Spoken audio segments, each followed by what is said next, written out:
She ate 12 Danishes in one day, threw up all over the house, and I finally snapped. She threw up on the carpet, on the bed, all over the bathroom, and she still refused to take the medication sitting right there on the counter. And this girl is standing in the middle of all of it, cleaning, begging, exhausted beyond words, holding grief in one hand and rage in the other. This is one of those stories where you feel the frustration building in your chest just reading it. Because this was not a one-time thing. This was the boiling point after years and years of holding it all together while one person in the house refused to hold anything at all. Let me take you back to the beginning, because the Danish incident is just the surface. The real story starts way before 12 pastries and a stomach ache. So our narrator grew up in a home where her mom's side of the family had a grip on everything. The grandma, the aunts, all of them feeding her mom a narrative about her dad that she carried into every corner of the marriage. It was the kind of environment where the extended family was not a support system but a shadow government, always present, always whispering, always shaping how her mom saw herself and her husband. Anytime something went wrong between her parents, her mom did not sit down and try to work it out. She picked up the phone and called her family. She broadcast the details, and according to our narrator, that included deeply personal things, the kind of things that should never leave a marriage, let alone get passed around a family group chat. You have to imagine what that does to a man over time. To know that your most private failures, your worst moments as a husband, are being discussed by people who already did not want you there. The dad died carrying the weight of a marriage that was constantly being undermined from the outside, and our narrator watched every bit of it happen in real time. She watched her father shrink under that weight, year after year, slowly and quietly, in his own home. But here's the part that stopped me cold, and I need to say something about it right now before we go any further. Her mom's sister molested her. For years. And when she came forward, the family, including her mom, told her it was just affection. That the aunt loved her. That she should be nice. Be grateful, even. Think about what it takes to come forward with something like that, especially as a child, especially when the person you are telling is your own mother. Think about the courage and the desperation wrapped up in that moment, and then think about what it does to a child when the response they receive is not belief, not protection, not fury on their behalf, but a request to be polite. To be grateful. And her mom, to this day, still takes money from this woman. Still calls her. Still defends her. I want to be very clear that this is not a background detail. This is the foundation of everything we are about to talk about. This girl did not just lose a father. She lost the protection a mother is supposed to provide, and she lost it a long time before that cardiac arrest took her dad from her. Now let us talk about the daily reality of living in this house, because this is where you start to understand why everything erupted the way it did. The mom eats without limits and without consideration. 4 bags of chips, gone in 3 days. A chocolate bar every single day to herself. The 12 Danishes that started this whole incident, consumed in less than 24 hours. But it is not just the overeating that is the problem. It is the cross-contamination. The unwashed hands going into shared food. The cooking without basic hygiene. The not flushing. The not showering. The not brushing teeth. The not using deodorant. Picture coming home after a full day of work, tired in your bones, and walking into a kitchen that smells wrong, a bathroom that has not been flushed, shared food that has been handled carelessly, and knowing that you are going to have to deal with all of it before you can even sit down. And she is in her early 50s, fully capable, so this is not a health limitation. This is a choice that 2 adult children living in that house have to clean up after every single day while both of them are working toward futures that require enormous amounts of mental energy. Our narrator works full-time. Her brother is in medical school. These are not people who are sitting around with nothing else to do. These are 2 young adults who are grinding through some of the hardest years of their lives while simultaneously managing a household that their mother refuses to take responsibility for. And they are doing it without their dad. They buried him less than a year ago. Less than a year. The grief is not old yet. It has not had time to settle or soften or become something they know how to carry quietly. It is still fresh and sharp and present every single day. And there has been no reprieve, no softening, no moment where the mom stepped up and said, "I need to do better for these kids who are doing so much for me." None of that. Instead, she ate 12 Danishes before the sun went down. So the puking starts. And she will not go to the hospital. She says she is fine and then immediately gags again. She refuses the anti-nausea medication sitting right there within reach, as if accepting it would mean admitting that something she did caused this, and that is a bridge she will not cross. She just keeps going, getting sick all over the carpet, the blankets, the bed, the bathroom, all of it. And our narrator and her brother are running around this house in the middle of the night, stripping sheets, cleaning floors, holding back their own exhaustion and disbelief, trying to help a person who is actively refusing to be helped while making the entire house a disaster zone. The smell of it. The sound of it. The relentlessness of it. And the whole time, their mother is insisting she is fine. And the brother, the one in medical school, the one who is months away from one of the most significant milestones of his life, has to move his exam. He has to speak to a dean. He has to sit across from someone and explain why he could not make it, knowing full well how that conversation reflects on him. His graduation timeline is now at risk because of this night, because of 12 Danishes and a woman who will not listen to a single person who loves her. And that is the moment she snapped. And honestly, can you blame her? She told her mom she eats like garbage and that is why her stomach hurts. She said it plainly, the way you say something when the filter is finally gone, when you are too tired to soften it or dress it up or worry about how it lands. She said her brother and she have given up everything for her. She put it all on the table, the sleepless nights, the missed opportunities, the constant cleaning, the emotional weight they have been carrying without complaint while she has contributed nothing but chaos. She said her dad was done, that he wanted a divorce before the stress of that marriage gave him a cardiac attack. That one landed like something thrown from a great height. It was a truth that had probably lived in the back of her mind for years, something she had turned over quietly, and in that moment it came out because there was nowhere left to put it. And then she said the thing. The thing that cut the deepest. She said she wished her dad was there instead. Now I want to sit with that for a second, because I think that line deserves some real attention. That is not something you say because you are trying to be cruel. That is not a calculated attack. That is something that rips out of you when you have been grieving someone quietly while watching the person who is still here continue to make everything harder. It is the thing you feel in those hollow moments at 2 in the morning when you are on your hands and knees cleaning a floor you did not dirty, in a house where love has never been evenly distributed. That is grief and exhaustion and love for a man who has gone colliding with frustration at a situation that has no end in sight. She did not say it to destroy her mom. She said it because she meant it in that moment, and the fact that she meant it is the saddest part of this entire story. Because that girl is not just angry. She is heartbroken. She lost her dad. She never really had the protection of a mother, not in the ways that count the most.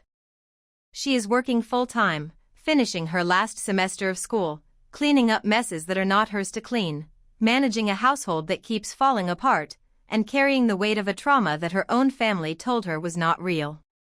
She is 22 years old and she is exhausted in a way that most people twice her age have never experienced. The kind of exhausted that does not go away after a good night of sleep. The kind that lives in your chest and behind your eyes and makes every single thing feel slightly heavier than it should. And her brother. Let us not forget what this night cost him. Medical school is not something you can just pause and restart without real consequences. Every exam, every interaction with faculty, every mark on his record exists in a system that does not offer a lot of grace. A delayed exam means a conversation with a dean, which means an explanation, which means putting his personal circumstances on display for institutional judgment. A graduation timeline thrown off because their mother ate herself sick and refused every form of help offered to her. That is not a small thing. That is someone's entire professional future being disrupted by a pattern of behavior and a lack of accountability that has been going on their entire lives. What also deserves to be said here is that the mom's refusal to accept help is its own pattern. Our narrator says that whenever they ask her anything, she lies and says the opposite. She says she is fine while she is actively getting sick. She says no to medication while she is suffering. She has probably been doing this for so long that it no longer feels like a choice, but it is one. This is not someone who does not know better. This is someone who has built a life around refusing to be accountable for her choices and refusing to accept help on anyone else's terms. The children have adapted to this. They have learned not to push too hard, not to expect cooperation, not to count on her to meet them halfway. They have built their entire approach to living in that house around a person who will not cooperate with basic logic, and that adaptation has its own quiet cost. And here is the thing about the move-out comments, because she addressed it and she is right. She does not make enough. She is finishing school. Her brother is finishing school. The system does not make it easy for young adults to just leave the moment a living situation becomes hard. Rent requires deposits. Leases require income verification.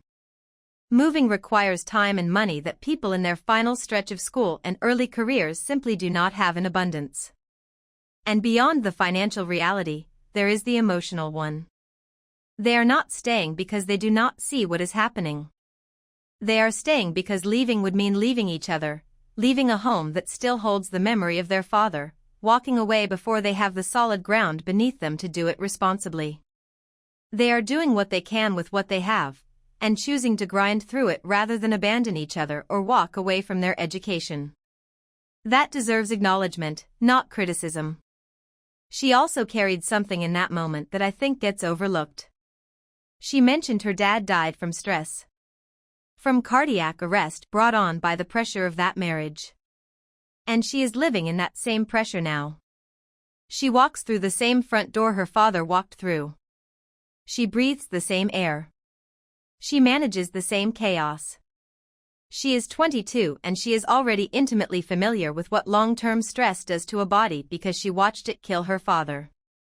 The urgency she feels, the frustration, the desperation, it is not just emotional. It is visceral. It is personal. It is a warning she has already seen play out in the worst possible way, written in the memory of a man who could not take it anymore. So no. She is not the one at fault here. Not even close. She yelled. She said a cruel thing in a moment when she had nothing left to hold herself back with. She is human, and she said it after years of being let down, after losing her dad, after cleaning up mess after mess after mess, after watching her brother's future get derailed in real time, after a night that asked everything of her and gave nothing back. If anything, the fact that this is the first time she truly exploded says more about her restraint than it does about her character. The verdict is this. A daughter who was not protected, who was not believed, who has been cleaning, working, grieving and holding everything together while being failed at every turn, finally broke. That is not something to judge. That is something to understand. The mom in this situation has a pattern that goes back decades and it has cost this family enormously. It cost them a marriage. It cost them a father. It is now costing a son his graduation timeline. At some point, the truth has to be said out loud, even if it comes out in the worst possible way. She is not the one who owes an apology here. She is the one who deserves one. And she deserves it not just for last night, but for every single night before it that no one ever acknowledged. Mom asked if she raised me and I told her the truth. Now she won't stop crying. She was just making banana bread. That is how this started.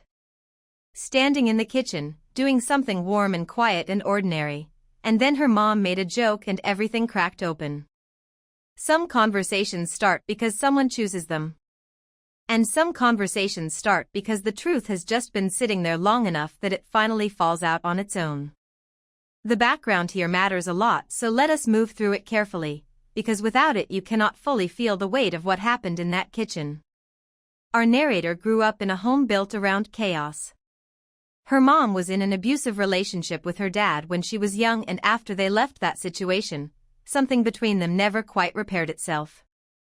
Her mom started over. New relationship, new family, for younger siblings who came after. And our narrator, the oldest, quietly became part of the background. Not out of malice necessarily, but out of the reality that a woman rebuilding her life with a house full of children does not always have the emotional bandwidth to look back and notice who got left behind in the process. There is something uniquely invisible about being the oldest child in a family that is trying to forget its own earlier version. You are old enough to not need as much, or at least that is how it reads from the outside. So you learn to take up less space. You learn to ask for less. You learn to stop expecting the check, and that never quite comes. Enter Grandma.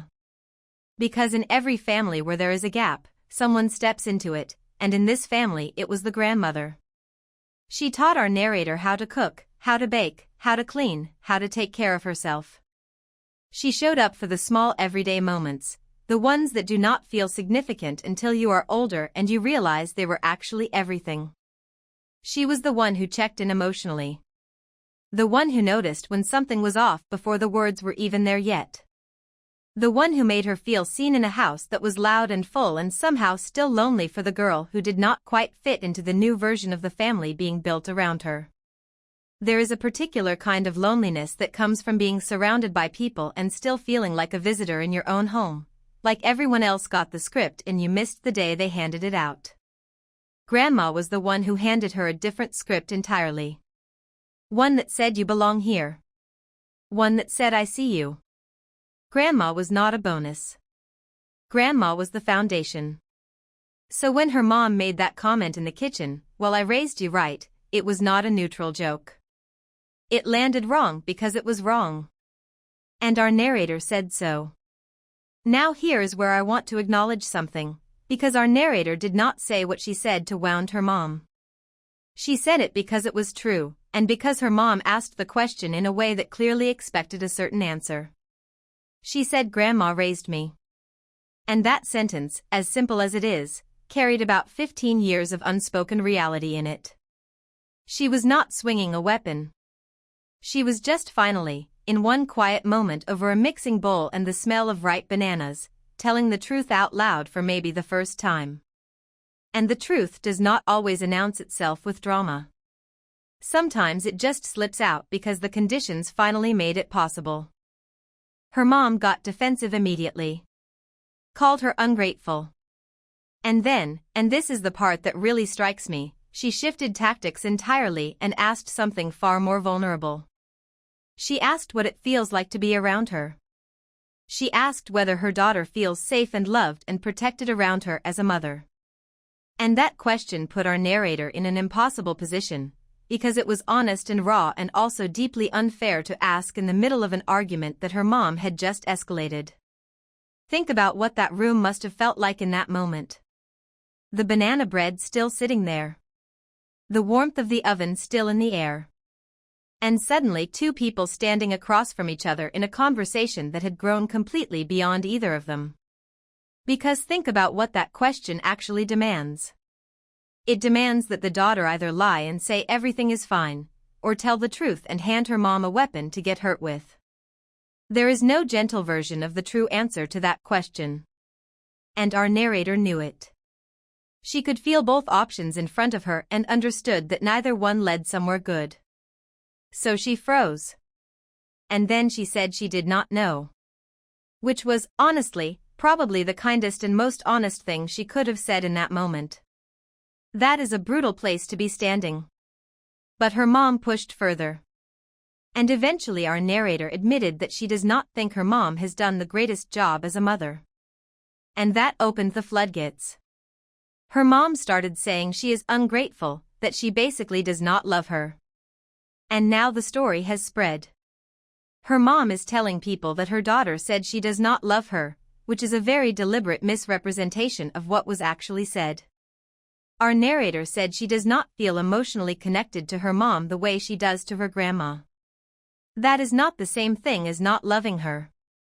Those are two entirely different statements, and it is worth sitting with why her mom chose to collapse them into one. One is about history and presence and the texture of daily life growing up. The other is about the deepest current of feeling a child carries for a parent regardless of circumstance. Her mom took the first one and called it the second one, and then took that version to other people. That is not confusion. That is a choice. Because here is the thing. Acknowledging that someone did not fully show up for you emotionally is not a betrayal of the love you still carry for them. You can love your mother completely and still recognize that she was not the one who raised you in the ways that shaped who you are. Love and emotional presence are not the same currency. Our narrator loves her mom. She said so clearly. But love does not rewrite history, and history says that Grandma was the one in the kitchen teaching her things. Grandma was the one checking in. Grandma was the one who made her feel like she mattered on the ordinary days. The ordinary days are the ones that build a person. Not the holidays, not the big moments, but the Tuesday afternoons and the quiet evenings when someone simply noticed you were there. And this is where I want to push back on the narrative her mom is now spreading, because framing this as her daughter saying she does not love her is a way of making herself the victim of a conversation that she actually started. She made the joke. She pushed when her daughter tried to disengage. She asked the vulnerable question in the middle of an active argument. And when she got an honest answer, she turned it into something she could take to other people as evidence of being wronged. That is not a mother processing pain. That is a mother managing perception. And I understand that her mom went through real things. An abusive relationship is serious and it leaves marks. Rebuilding a life with multiple kids is exhausting. There is genuine grace to extend there. But grace does not require rewriting what happened. It does not require the daughter to pretend that the grandmother who actually showed up should not get credit for showing up. And it certainly does not require her to absorb blame for an honest answer to a question she never would have raised on her own. Here is my verdict. She is not the one who was wrong in that kitchen. She answered a question honestly when dishonesty would have been easier and kinder in the short term. She acknowledged a truth that her family has probably danced around for years. And she did it without attacking her mom, without listing grievances, without going to war. She simply said who raised her. And she was right. The grandmother in this story deserves to be seen. She did the work. She showed up. She built something in that girl that lasted, and the proof of it is sitting right there in the fact that this young woman can articulate her own emotional experience clearly, can hold love and honest disappointment in the same hand without letting one cancel out the other. That is emotional intelligence, and it was taught. And to our narrator, this is the thing I want to leave you with. Telling the truth about your own upbringing is not ingratitude. It is not cruelty. It is not a denial of love. It is just honesty. And you are allowed to have it. The people who actually raised you deserve to be named, and the people who did not cannot take that credit just because the conversation makes them uncomfortable. Drop a comment below telling me which story hit harder for you, and if you found this video, a like and subscribe would mean everything.